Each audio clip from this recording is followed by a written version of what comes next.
नमस्कार दोस्तों, स्वागत है आप सभी का बीए करो ऑनलाइन चैनल पर। तो आज की इस क्लास में हम पढ़ने वाले हैं बीए थर्ड सेमेस्टर का। आपका यहाँ पर देखेंगे पॉलिटिकल साइंस। इसमें हम पढ़ेंगे चैप्टर नंबर 5। तो चलिए करते हैं स्टार्ट और बताते हैं, हमको पूरी इन्फॉर्मेशन देंगे और आपको कैसे नोट लेना है ये भी बताया जाएगा। ठीक, तो ये आपका न्यू सिलेबस स्टार्ट हो चुका है। जिन्हें अभी नहीं पता उन्हें बता दीजिए, उनके पास वीडियो शेयर कर दीजिए।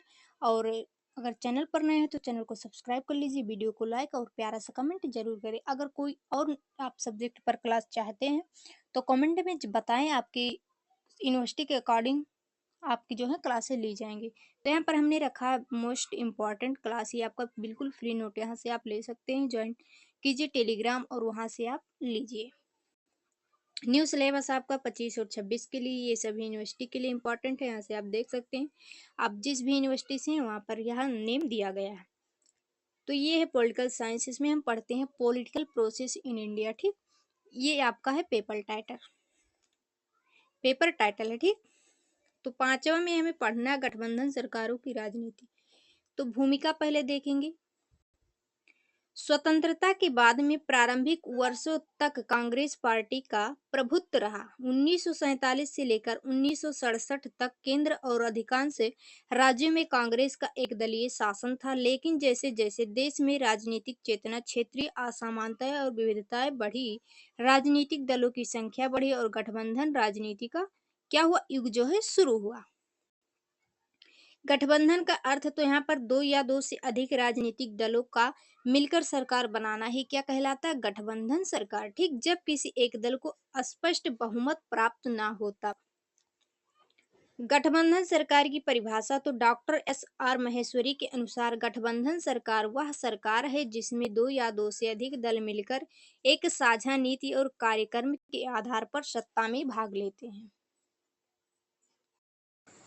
नेक्स्ट यहाँ पर है भारत में गठबंधन सरकारी का जो है सरकार का राजनीति विकास। ठीक, तो भारत में गठबंधन सरकार राजनीति का विकास कई चरणों में हुआ है। पहला पॉइंट दिया गया प्रारंभिक चरण, जो कि 1947 से 1967 के बीच एक दलीय युग चला। ठीक, इस अवधि में कांग्रेस का प्रभुत्व रहा, विपक्ष कमजोर था, इसलिए गठबंधन जो है राजनीति नहीं थी। दूसरा पॉइंट है द्विदलीय प्रतिस्पर्धा और क्षेत्रीय गठबंधन। यहाँ आप यहाँ देख सकते हैं 1967 से 1977 तक चला, इसका शासनकाल रहा। 1967 के चुनाव में पहली बार कांग्रेस कई राज्यों में हार गई। हरियाणा, बिहार, पंजाब, उत्तर प्रदेश आदि में गैर कांग्रेसी गठबंधन सरकारें बनी। इन्हें संयुक्त विधायक दल कहा गया। ठीक, तीसरा पॉइंट है जनता पार्टी सरकार। तो 1977 से 1979, इसमें देखेंगे आप 1975 की आपातकाल के बाद 1977 में जनता पार्टी बनी। यह कांग्रेस विरोधी दल का बड़ा गठबंधन था, जिसमें आप जनसंघ, कांग्रेस, सोशलिस्ट आदि इसमें शामिल थे। यह भारत की पहली राष्ट्रीय स्तर की गठबंधन सरकार थी, लेकिन आंतरिक मतभेदों के कारण 2 वर्ष में गिर गई। 1989 से 1999 के बीच यहाँ पर अस्थिर जो है गठबंधन युग। तो इसमें देखेंगे 1989 में जनता दल के नेतृत्व में एनडीटी गठबंधन सरकार ने बनाई। ठीक, तो यहाँ पर 1996 से 1999 के बीच देखेंगे लगातार 3 गठबंधन सरकारें बनी, देवगौड़ा, गुजराल, वाजपेयी। ठीक, यह काल राजनीतिक अस्थिरता का प्रतीक रहा। पांचवा 1999 से 2014 स्थिर गठबंधन युग। ठीक, अटल बिहारी वाजपेयी के नेतृत्व में एनडीए सरकार 1999 से 2004 तक यहाँ पर स्थिर जो है शासन किया। ठीक, 2004 और 2009 में यूपीए सरकार यानी कि यहाँ पर देखेंगे कांग्रेस भी सफल गठबंधन साबित हुआ। छठा पॉइंट 2014 के बाद एक दलीय प्रभुत्व की वापसी। तो 2014 और 2019 में भाजपा को बहुमत मिला, लेकिन वह एनडीए गठबंधन का हिस्सा नहीं, मतलब बनी रही।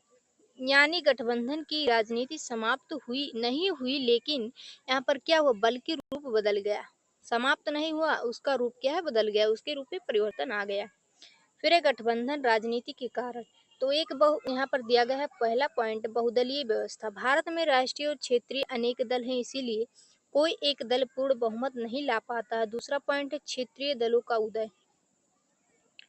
तमिलनाडु, पंजाब, बंगाल, उत्तर प्रदेश जैसे राज्यों में क्षेत्रीय दलों का प्रभाव। तीसरा पॉइंट है जातीय और धार्मिक विविधता। जातीय एवं धार्मिक विविधता में देखेंगे भारत के सामाजिक ढांचे में विविधता के कारण अलग अलग हित समूह उभरे। ठीक। चौथा पॉइंट है कांग्रेस का पतन किस प्रकार हुआ, चलिए देखते हैं। 1967 के बाद कांग्रेस का प्रभुत्व घटा जिससे गठबंधन की आवश्यकता बढ़ी। पांचवा पॉइंट है राजनीतिक अवसरवाद। ठीक।